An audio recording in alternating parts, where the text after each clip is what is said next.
The Matt Gaetz tape just dropped. Yes, the ethics report just came out. Matt Gaetz, speaking of Matt Gaetz, you know, perhaps the one and only person who Republicans would not confirm to the spot that Trump wanted him to be in his administration, Attorney General, perhaps the one person, because the Republican lawmakers personally have issues with him. But other than that, it's looking like pretty much everybody else is going to get through, including Pete Hegseth. So again, Matt Gaetz, the only person who Senate Republicans would not confirm. And we see why in this ethics report why he really didn't want it to come out. But I mean, it's no secret. They say, like Kevin McCarthy used to talk about how Matt Gaetz would just kind of show people on the House floor, like, oh, look at this picture of this girl I was banging last week. That's the type of stuff that 16 and 17-year-olds do when they've only been having sex for like not that long. So it still gets you certain types of cool cookie points. But this is Matt Gaetz we're talking about. So let's go ahead and just get straight into it.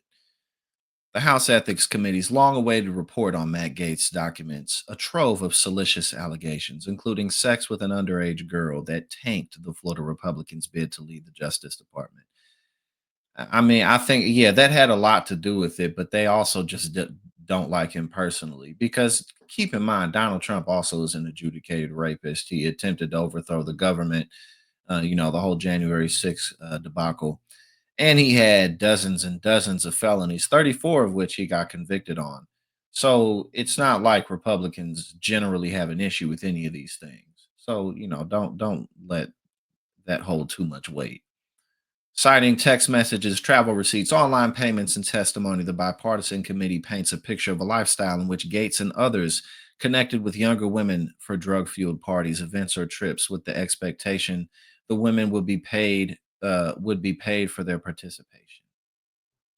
So let's go ahead and get into some of it. This is some of what Matt Gaetz had to say in reply. He said, giving funds to someone you are dating that they didn't ask for and that isn't charged for sex is now prostitution.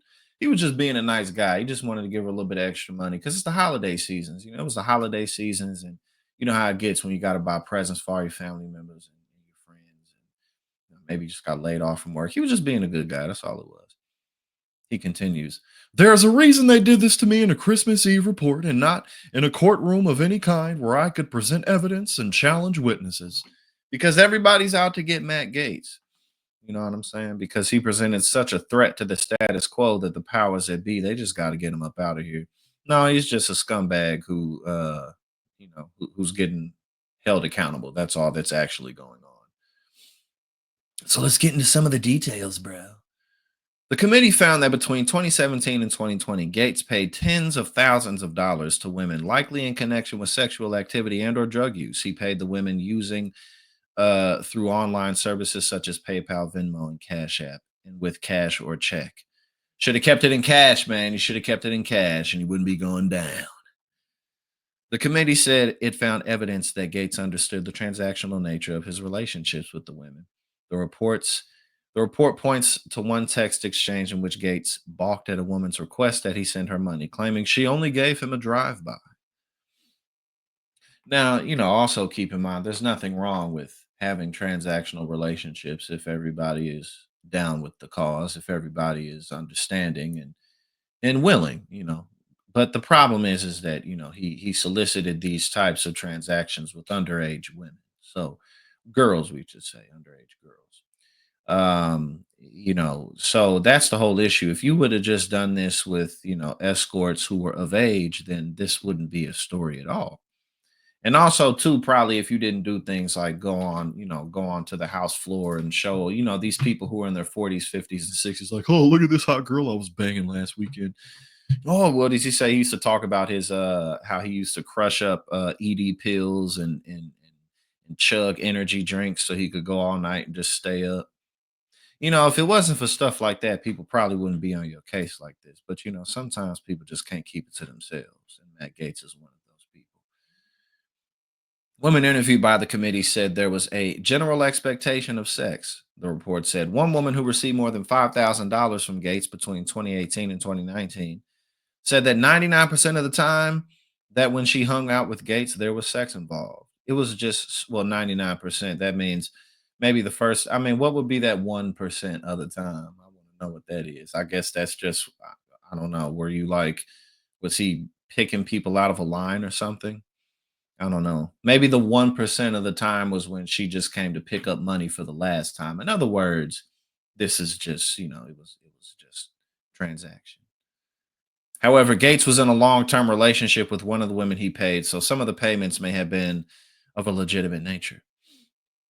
Text messages obtained by the committee also show that Gates would ask the women to bring drugs to their rendezvous, while most of his encounters with the women were in Florida, of course. The committee said Gates also traveled on several occasions with women whom he'd paid for sex. The report includes text message exchanges in which Gates appears to be inviting various women to events, getaways, or parties and arranging airline travel and lodging. Look, again, there's nothing wrong with paying for sex if people are of age and it's all, like if everybody's down with the cause. But it just says a lot about this guy too that he just did it. Like you can't form regular relationships. I don't know. I don't know.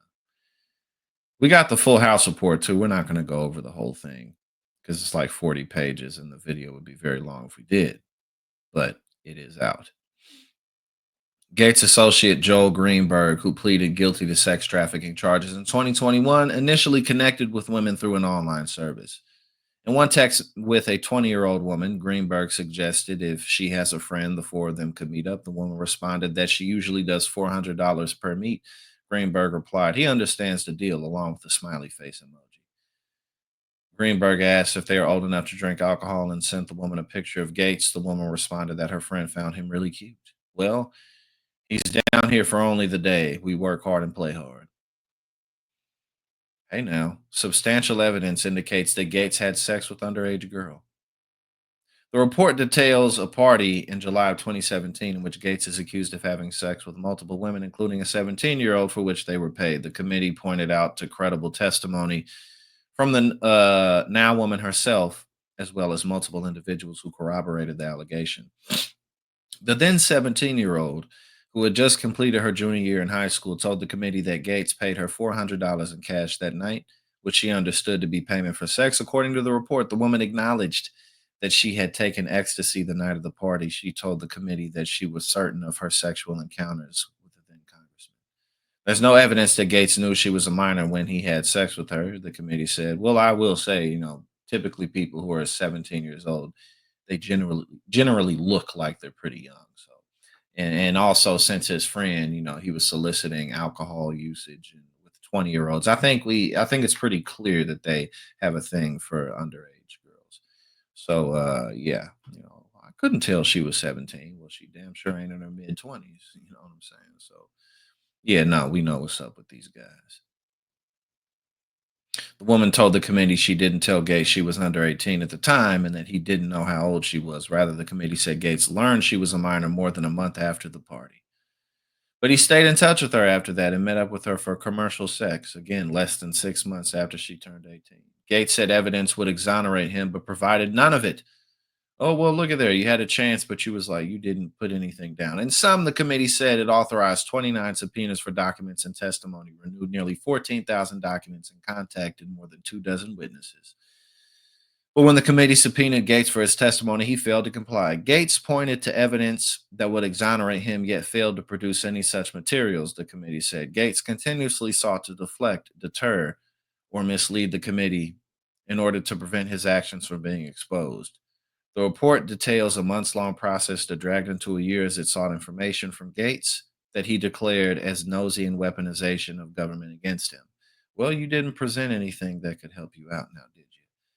In one notable exchange, investigators were seeking information about the expenses for a 2018 getaway that multiple women to the Bahamas. Gates ultimately offered up his plane ticket receipt to the destination, but declined to share his return from the Bahamas. Okay. Well, there you go. There you go. Matt Gates. And then here again, we're not going to go through the whole thing because it's not, y'all can do that if you like to go through the whole thing. But you can head to, let's see, NBC News, and check this out for more details. The whole thing is here. The House Committee on Ethics. And again, he went through hell and high water for this report not to be released. So if and he's not in the house anymore. He, he he dropped out of the house after he his was announced as Trump's attorney general. Of course, that's not happening. Then he dropped out of the house, and he's been going through all types of shit for this report not to be released. And I think it's safe to say that if he really was as innocent as he says he is, then there would be no real reason for him to be as frantic about these details being released. But yeah, if you want to check out the full ethics report, you can head over to NBC and they got it laid out right there for you. Hey now, thank you so much for tuning in here at Politics and Paper. If you like what I do and you support my work, go ahead and subscribe. I greatly appreciate it and really helps to support what we do here.